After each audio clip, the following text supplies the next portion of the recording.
Philippe qui s'exprime ce matin dans les colonnes de La Croix. Jean-Michel Apathy, le Premier ministre. Que dit-il dans cette interview? Que faut-il retenir? Est-ce qu'il apporte du contenu justement au débat?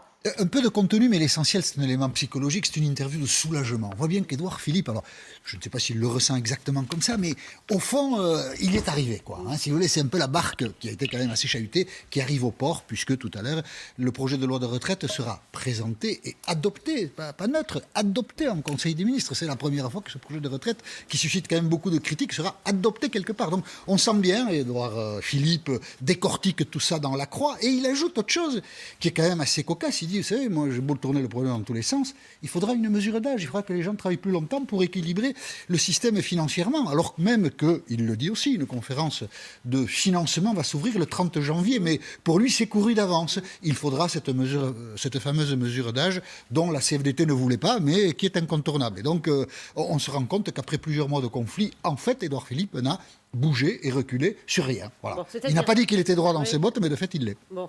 Ça veut dire que le gouvernement a gagné. C'est ce que vous nous dites ce matin, les syndicats ont perdu, le gouvernement a gagné. C'est une drôle de victoire pour le gouvernement. Bien sûr que c'est une victoire de pouvoir présenter le projet de loi en Conseil des ministres, puisque ceux qui ont démarré l'action revendicative le 5 décembre voulaient que le projet de loi soit retiré. Donc c'est une forme de victoire. Mais en même temps, alors Édouard Philippe ne le dit pas comme ça, mais il est un peu questionné sur le sujet. Il dira dans quelques années, l'opinion changera.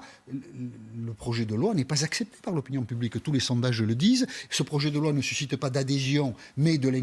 Personne ne comprend exactement pourquoi on change le système. Le système actuel, c'est sans doute l'un des systèmes qui permet d'assurer de manière assez évidente une bonne retraite à beaucoup de gens. Donc il marche le système actuel. Il peut être toujours perfectible, évidemment, mais pourquoi est-ce qu'on en change ça? Donc du coup, le gouvernement a échoué à faire partager son intention réformatrice à l'opinion publique, et les sentiments que cela suscite, c'est-à-dire de la rancœur, peut-être parfois de la colère, on les retrouvera sans doute dans les urnes lors des prochaines élections. Donc ce sont les syndicats qui ont perdu. Oui, ça c'est net.